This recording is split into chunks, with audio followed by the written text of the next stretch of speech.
O que estas pessoas têm a ver com agro? Na nossa opinião, tudo. Bem-estar animal, agricultura orgânica, sustentabilidade. São palavras que fazem parte do vocabulário das novas gerações. Gerações globalizadas, gerações conectadas, gerações que precisam entender nosso papel no mundo. O agro cresceu, evoluiu, agregou tecnologias, agregou valor. O conhecimento e a tradição nos trouxeram até aqui. Chegou a hora de ampliar a comunicação. Acreditamos na comunicação, de todas as formas, para todos os públicos.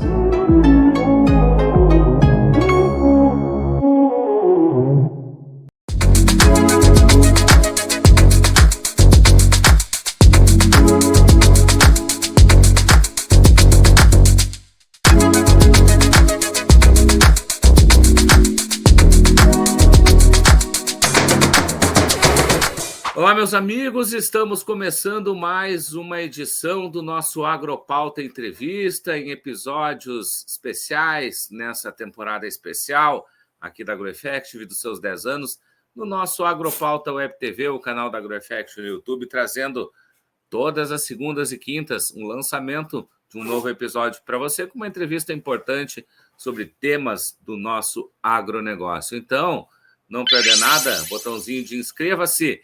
Vai lá, faz a tua inscrição, ativa as notificações para não perder nada do que acontece por aqui. Além disso, também dá o joinha que nos ajuda, dá o like que nos ajuda bastante também. Lembrando, no nosso Instagram também segue, está passando aqui embaixo, AgroEFF. Segue a gente lá, que tem cortes desse episódio, de outros episódios, outros conteúdos importantes. Lembrando também que está a entrevista no nosso Spotify, esta entrevista, outras entrevistas, além de outros conteúdos, boletins, programa de rádio, tudo lá. Lembrando, vamos falar hoje, então, de um tema que foi muito recorrente, está sendo muito recorrente no agronegócio, que são as recuperações judiciais no agro. Para isso, nós convidamos aqui Frederico Bussa, advogado da HBS Advogados, para esclarecer um pouco sobre esse tema que tem preocupado produtores. Frederico, prazer contar contigo aqui no nosso canal. Olá, Nestor, prazer é todo meu estar aqui com vocês. Frederico, esse tema foi muito recorrente, né? Se falou muito dessa questão da recuperação judicial. Primeiramente, até para o nosso público entender como é que se dá a questão da recuperação judicial. Bem, recuperação judicial, ela é uma medida jurídica, né? Tanto essa judicial como também a extrajudicial prevista na legislação brasileira já há longa data. Ela substituiu a antiga concordata. E ela, né, toda empresa, né, sociedade empresária, ela, com algumas exceções, por exemplo, cooperativas, bancos, ressalvadas essas exceções, tem acesso à recuperação judicial.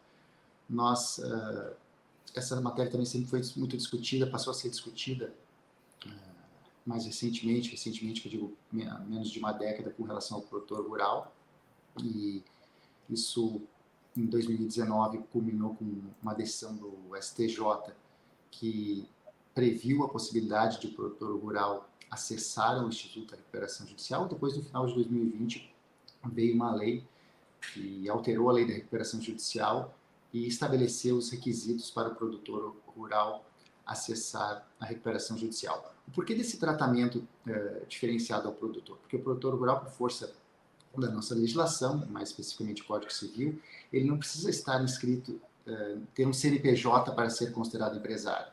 O produtor rural, empresário rural, ele mesmo exercendo a atividade no seu CPF, ele é assim considerado como empresário, diferentemente de uma sociedade comercial, por exemplo, que necessita de uma inscrição de um CNPJ. Então, por força desse tratamento diferenciado ao produtor rural previsto em lei, é que sempre houve essa discussão com relação ao cabimento ou não da recuperação judicial por parte do produtor rural, e essa discussão foi encerrada lá em 2020 com o advento da lei que expressamente previu a possibilidade.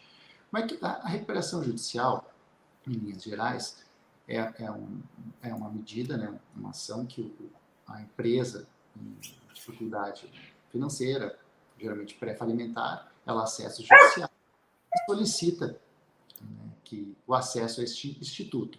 Daí, a partir daí, tem todo um trâmite, é nomeado um administrador judicial, tem que ser apresentado um plano de recuperação, né, porque devem ser elencados ali todos os credores, todo o passivo, e ao final este plano deve ser aprovado, precisa ser aprovado pelos credores, que esse plano é nada mais do que a forma de como será pago o passivo.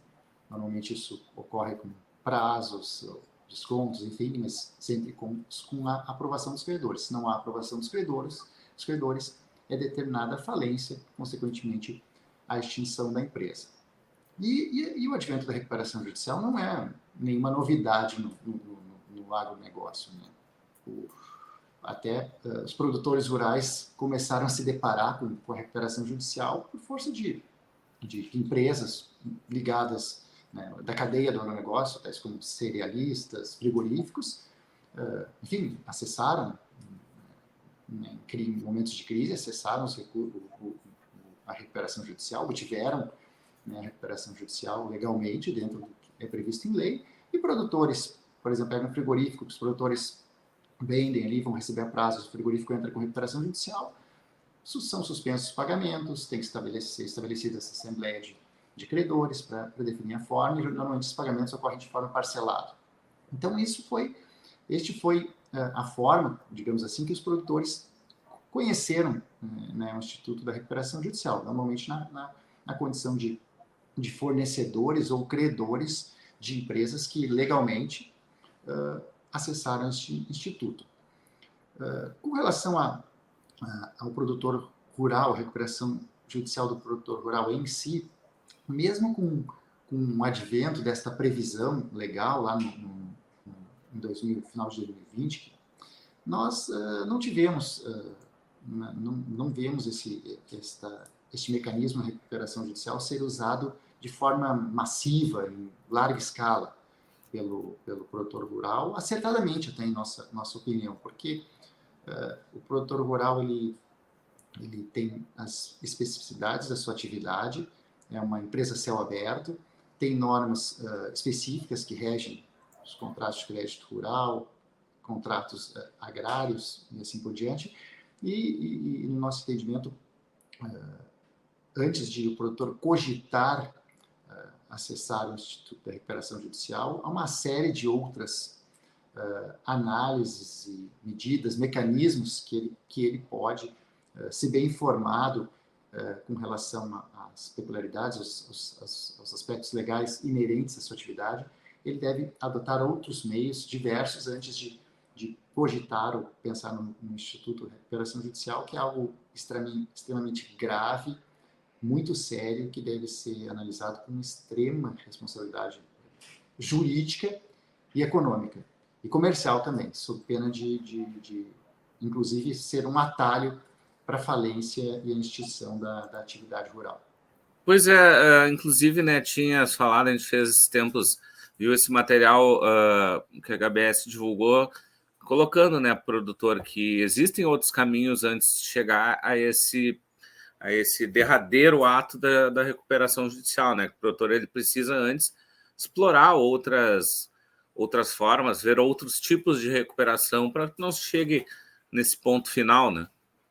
Sim, certamente, Nestor. Por exemplo, agora nós aqui no estado do Rio Grande do Sul, nos últimos 4 anos, nós tivemos 3 estiagens, 3 delas, né, 3 estiagens severas. Agora, enfim, ocorrendo a colheita da safra de soja, arroz, nós vemos, por exemplo, o preço da soja em patamar baixo, né, muito aquém do que esteve em outros anos, então, em que pese devemos ter uma produção, enfim, seja uma produção boa, mas o preço está abaixo. Então, vence, né, tem-se a expectativa de que muitos produtores, por conta também desse histórico de 3 estiagens em 4 anos, venham enfrentando dificuldades, tenham dificuldades para quitar todos os seus débitos, seus financiamentos, mas isso certamente não é claro que a análise deve ser caso a caso, mas não é, antes de pensar na recuperação judicial, ele tem que ir observando, analisando do ponto de vista jurídico o que é possível fazer em cada um dos seus tipos de contratação. Por exemplo, os contratos de parceria, contratos de arrendamento, enfim, se eu não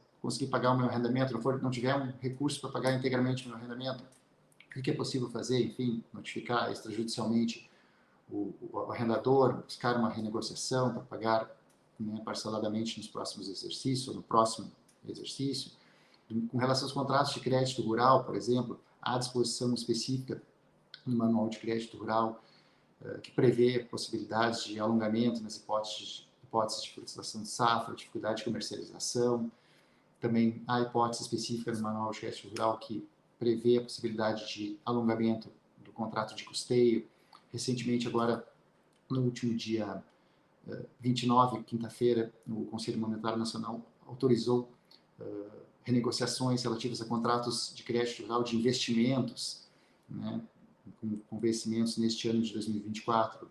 Então, há uma série, por exemplo, contratos com fornecedores privados, contratos fora do crédito rural. Cada contrato tem sua especificidade e assim deve ser analisado e verificadas as alternativas jurídicas extrajudiciais, em primeiro lugar, no intuito de buscar uma renegociação e o adimplemento desses contratos. Então, não é a recuperação judicial, certamente, ela não é, em primeiro lugar, ela não é a salvação da lavoura, longe disso, e também não é, em hipótese alguma, uma das primeiras alternativas. Ela é a última depois de esgotado todas as alternativas e frustradas pelas alternativas antes de chegar a cogitar esse remédio da recuperação judicial. E com relação a esta notícia que foi divulgada no mês de março, né, que aumentou significativamente o número de recuperações judiciais no ano de 2023 em comparação com o ano de 2022, é importante destacar que a notícia em números, ela refere que tivemos 127 novos requerimentos de recuperação judicial no ano de 2023. Pois bem, 127 requerimentos, considerando milhares de produtores rurais que exercem sua atividade, certamente enfrentam problemas financeiros, temos aí um número ínfimo, muito reduzido. Sei que se for comparar com o ano de 22, houve percentualmente um acréscimo, mas mesmo assim, em termos gerais, ainda é algo, se vê que é um remédio, né, que é muito pouco usado por parte do produtor rural e de modo acertado, porque, enfim, deve ser usado e pensado realmente com muita cautela e não de modo corriqueiro e usual. Frederico, para a gente finalizar, então, o que, por exemplo, um produtor que está numa lista de credores, ele deve ficar atento também nesses momentos já, porque a gente sabe, a gente tem muitas empresas e que muitas vezes, como falaste, recorrem a esse tipo de método. Como é que esse produtor ele também pode se precaver nesse sentido? Bem, em primeiro lugar, agora estamos com as colheitas em andamento, é recomendável que o produtor, ao verificar a ocorrência de qualquer fator que venha a impactar na sua produção, isso deve ser documentado através de laudo técnico, agronômico, quantificando percentualmente e comprovando as perdas ocorridas na lavoura. Tá?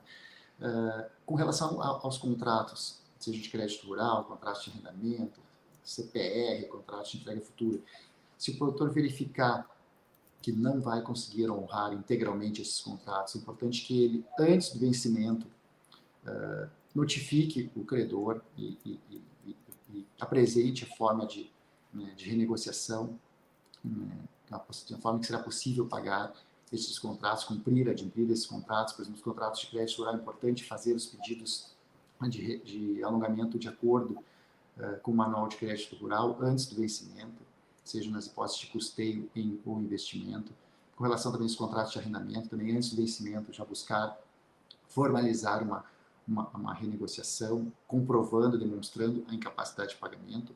E outro ponto também que é importante é com relação às questões envolvendo seguro agrícola, que também são assuntos que um tema que vem cada vez ganhando mais relevância, ano a ano, e é importante também que o produtor, nesses casos, tenha atenção ao colher a sua lavoura, documente bem as perdas ocorridas, na hipótese de precisar acionar o seguro e na hipótese também de alguma divergência, discordância com relação à seguradora. Então, o importante é o que o produtor não deve fazer é ficar parado, inerte, e aguardar os contratos vencerem. Não, ele deve buscar uma orientação jurídica adequada, também econômica, e realizar, né, formalizar as notificações extrajudiciais aos credores antes do vencimento, de modo a buscar uma recomposição, um realinhamento desses contratos, de modo que eles possam ser adimplidos e renegociados extrajudicialmente, antes de que essa discussão chegue ao Poder Judiciário, o produtor venha a sofrer execuções, constrição do seu patrimônio, etc. Frederico, quero te agradecer a disponibilidade de estar aqui com a gente, trazer esse tema importante para o produtor sempre ficar atento nessa questão que, de certa forma, aí trouxe uma apreensão, mas, como falaste, é importante aí que o produtor tem outras saídas, outros caminhos antes de chegar nesse ponto. Muito obrigado pela tua participação aqui com a gente. Eu que agradeço e parabéns à AgroEffect pelos 10 anos deste excelente trabalho prestado ao agronegócio rio-grandense. Muito obrigado. Nós falamos com o Frederico Busa, advogado da HBS Advogados, sobre esse tema importante da recuperação judicial.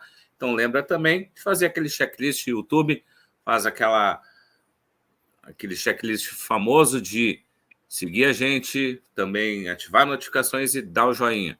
Vai também no Instagram, também no Spotify e outras redes sociais com muito conteúdo. Agropauta Entrevista vai ficando por aqui. A gente volta uma próxima oportunidade com mais um capítulo para vocês. Até mais. Feito, Nestor. Tá. Valeu, então. Feito.